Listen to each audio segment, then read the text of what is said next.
Il nostro itinerario a Vinitaly 2018 continua e continua in un'area particolare. Siamo nell'area dei vignaioli indipendenti di Fivi.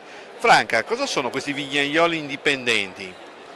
Sono dei vignaioli che hanno scelto di collaborare con le persone e nel senso si propongono, sono vignaioli innanzitutto biologici, biodinamici. Infatti lo si vede già dallo styling del loro allestimento, no? Molto essenziale, no? Verde e soprattutto perché verde, natura, pulizia, non prodotti particolari, strani e soprattutto legno, cioè natura.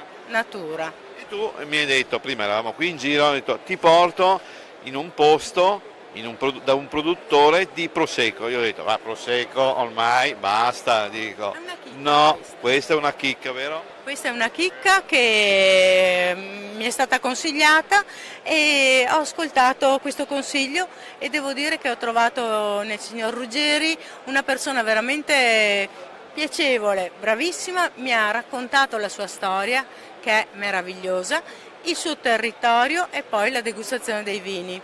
Allora, facciamo una piccola carta d'identità. Allora, sono Andrea Ruggeri, sono di Valdobbiadene, Santo Stefano in particolare, Che è una zona tra le zone è una delle più vocate. delle più vocate assolutamente. Io direi che più che altro di parlare di Prosecco qui si parla di Valdobbiadene di OCG, cioè qui siamo proprio nel cuore, nell'area di un prodotto che sta diventando leader degli spumanti a livello mondiale, però il cuore da dove è nato è qua da noi.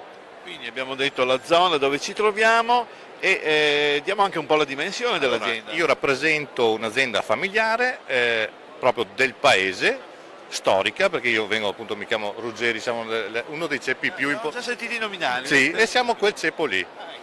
Il famoso Luciano Ruggeri è il fratello di mio nonno che ha fondato la Ruggeri, insieme comunque anche al cugino che adesso Una bella dinastia. sì, una bella dinastia assolutamente.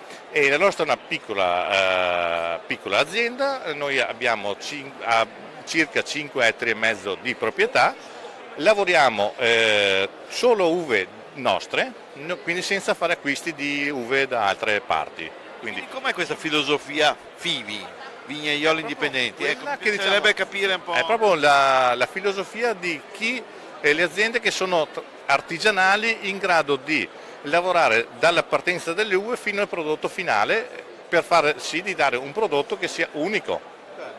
Ma andiamo a riascoltare la nostra Bertani, che anche lei è un bel cognome, la nostra Assolutamente, Bertani. veronese. Esatto. Che cosa tra queste, diciamo, bottiglie ti ha impressionato di più? C'era qualcosa che mi hai detto che ti è piaciuta, no? Allora, sono partita con il Brut, il quale ho trovato dei profumi proprio delicati, floreali. L'acacia e i glicini in primis. È una caratteristica, diciamo, che è solo che viene da Santo Stefano, dalle colline di Santo Stefano di Valdobbiadene. Lì troviamo un microclima particolare. Microclima e soprattutto terreno, ecco, che vogliamo assaggiare anche. Ovviamente, Franca, assaggiamo noi.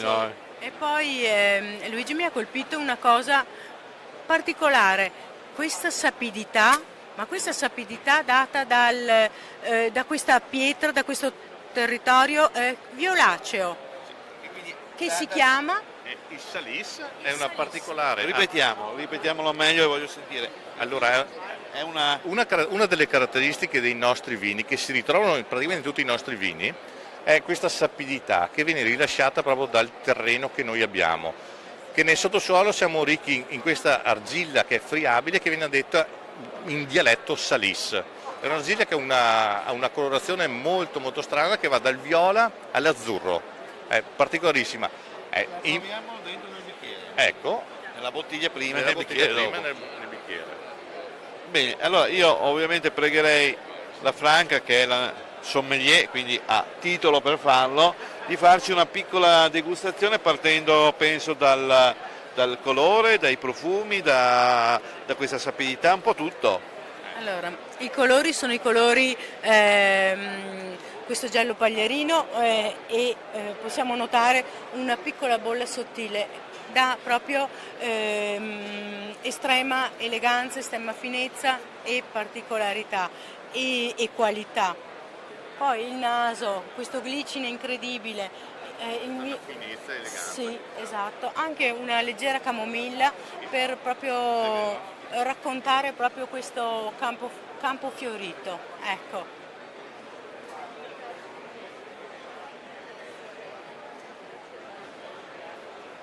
Poi il palato, non so se anche tu se sei d'accordo con me, entra veramente in un modo piacevole e il sorso è,